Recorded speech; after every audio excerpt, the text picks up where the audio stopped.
What's going on, guys? Today we're taking a look at the Twilight of the Republic playset in Disney Infinity 3.0. I've already done a review for Rise Against the Empire. Be sure to check that out if you haven't. A lot of my likes and dislikes will be similar, but this one is a little bit different than that, so I feel like we should do a separate review. So for those of you that don't know, this is the playset that comes with the starter pack. It takes place during the Clone Wars era of Star Wars. It's modeled after the Clone Wars TV show, and it definitely feels like it could be an episode from it. It has all the original voice casts, I believe. It picks up right kind of where it ended. A lot of storylines from it have already played out, judging by some of the villains in it. And while the story isn't anything mind-blowing or great, it's serviceable for a video game. It gets you from point A to point B. You encounter a few bosses that you'll know from the show. And unlike the Rise Against the Empire playset, this one mainly focuses on the ground lightsaber combat, which I think is great because that is very good in this game compared to where the space missions in the Rise Against the Empire and the few that are in this are, again, a little lackluster. The flying controls are just a little clunky, or if you're on rails, it's just not... it's not very fun or immersive, so I'm glad it focuses more on the lightsaber combat. This playset comes with Ahsoka Tano and Anakin Skywalker, and the good news is Ahsoka Tano is easily my favorite character to play as. She's really fast, she's got some cool moves, she's got a great special ability. I didn't spend too much time with Anakin. I played more as Obi-Wan and Yoda, and they were both fun, but Ahsoka is definitely the standout of all the characters you can play as through both playsets right now. So she is definitely my favorite in the game. Content-wise, this is about the same as Rise Against the Empire. You travel to 4 planets, which are Geonosis, Tatooine, Coruscant, and Naboo. You'll have your main quests as well as plenty of side quests. And you get those certain missions where you can sometimes get up to 3 stars to unlock more content.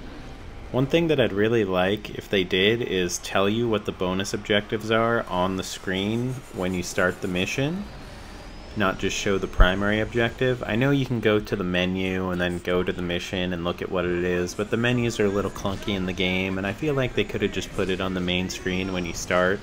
Because a lot of them are complete this mission as a certain character, and that would be easy enough to do if you knew that right away. So it's just kind of a, now you have to go back and play through the mission again just because you didn't play it as that character. Like I said, there's not much space combat in this. There's a few parts where you are just in orbit of a planet and have to kill like 10 or 15 droid ships before landing. There's a pod racing segment, which is... it's fun. I wish there was... it felt like you were going faster. It does feel a little slow. It doesn't feel any faster than the land speed or any of the other ground vehicles, which is a problem because the pod racer is supposed to be one of the fastest things you can do that humans aren't even able to do. You're supposed to be a Jedi. You have to have Jedi-like reflexes for it. So I definitely wish they added some blur to the side of the screen or just something to make it feel like you were going incredibly fast. And that's about it. You have some more boss fights in this playset as well. There's 3 significant ones. I won't say who, even though I think they've announced who all the main villains are.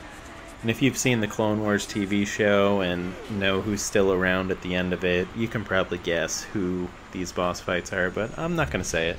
And the boss fights aren't really complicated. You pretty much just swing that lightsaber until they die or try and hit them up in the air and juggle them. There's no real strategy other than just dodging when they telegraph one of their main attacks. But there is one point where they do one thing so horrifying, and I don't understand why.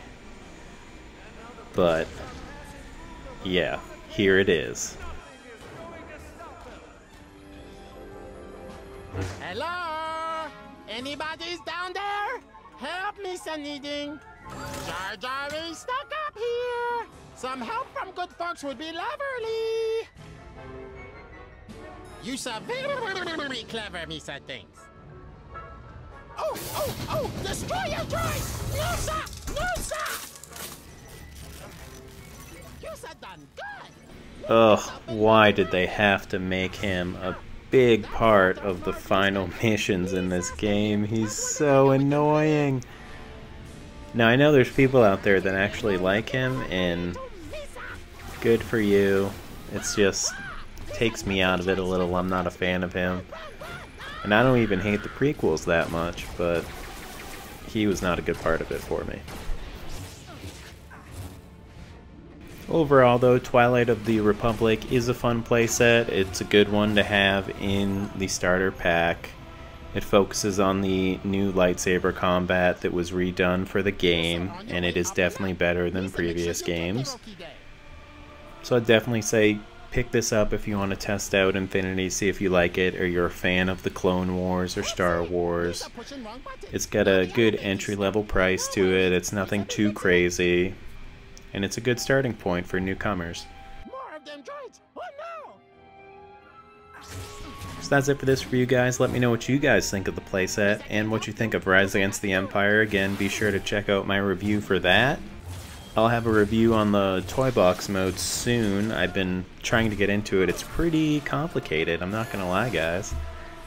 So I may just delay that a little bit so I have some more time to fool around in there and get the hang of things and try and make something somewhat decent.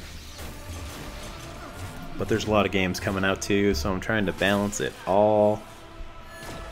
But if you guys like the video, please hit the like button and subscribe. We got plenty of more games coming. There's a lot of great looking games coming out this fall, and I'm going to try and have them all right here for you guys. So hopefully I'll see you guys on the next one. Oh no! So Misa pushing button again and then pop. Elevator be breaking, shaking and stop. Reckon you got to be climbing up from there now. Whoops!